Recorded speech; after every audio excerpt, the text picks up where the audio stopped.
Photography can be a powerful inspiration for social change.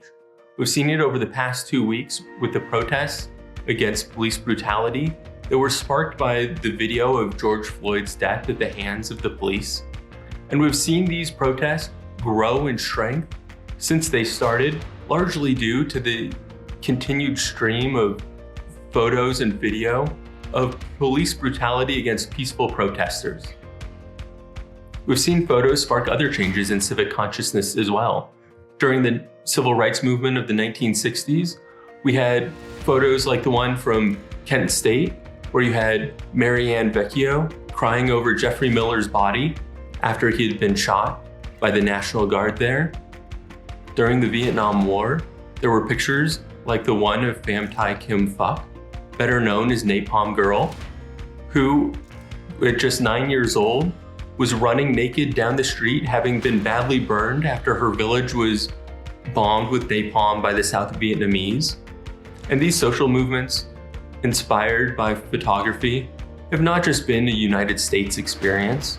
In China, there was Tank Man, who stood in front of a column of tanks in Tiananmen Square, stopping their forward progress. In the Middle East, we have seen a number of revolutions happen, a number of governments fall because of photography and video and the connection that they make between people. And today we are seeing that again in the United States. Black Lives Matter started because of the increasing number of photos and video of police abuses against people of color and minorities in our community.